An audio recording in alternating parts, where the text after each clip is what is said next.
Hello, everyone. Back with another news report. Well, the NBA has made more news as they attempt to deal with this growing problem of players not wanting to play, in which they've instituted a new rule to try to put the kibosh on the excessive amount of load management that has really started to run rampant over recent years. So, this was initially tweeted out by Shams that the NBA owners, they've approved a policy in which teams are now unable to rest two star players in the same game. They've defined a star player as someone who has earned an All-Star or All-NBA selection within the past 3 seasons. Also, and this comes from Woj, that first-time violators of the policy will get hit with a $100,000 fine. A second will get you teams docked $250,000, not docked but fined, I should say.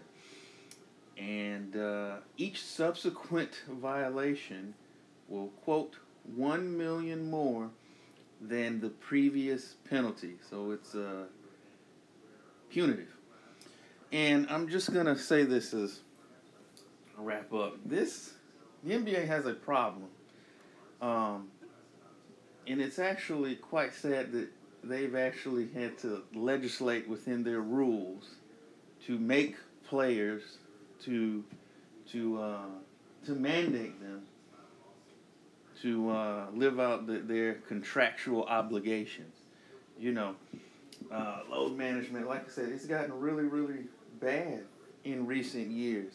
And the thing about it is this: they do all this load management, and as we saw, let me back up. They do all this load management allegedly to preserve the player, to get them to the playoffs. But heck, in the playoffs, we saw several players get hurt.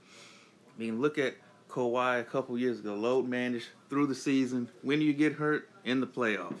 PG, load manages through the season, gets hurt toward the latter part of the season. So, and he somewhat changed his tune on his podcast when he was talking about sometimes the best way to prevent injury is to play, and I do agree with that.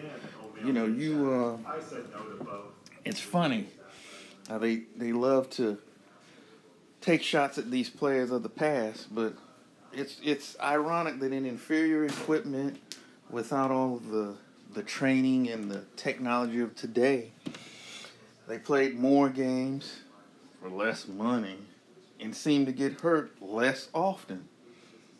So, honestly, there is something to that, but the NBA has got a problem. It's a shame, really, that you have to do this in order to get these guys to play. And I'm sure, honestly, if some of those guys, if they had their druthers, they'd probably prefer them to shorten the season, but then they would just load management their way even within the shortened season. So, and it'll be interesting to see how this goes as the season progresses and how teams and players will figure out loopholes in other ways to get around this new sets of rules that the league has indicated. But what do you think about this recent development from the NBA? Do you think it's a good thing? Do you think it will solve that problem of an abundance of load management throughout the league? Let us know what you think in the comments section below. We'll be back with more videos soon. Appreciate you spending a few moments with us. Like I said, be sure to check back here and on our website at sneakershoptalk.com for news and updates, the links to which will be in the description below. Make sure to tell those that you love them. We're out. Peace.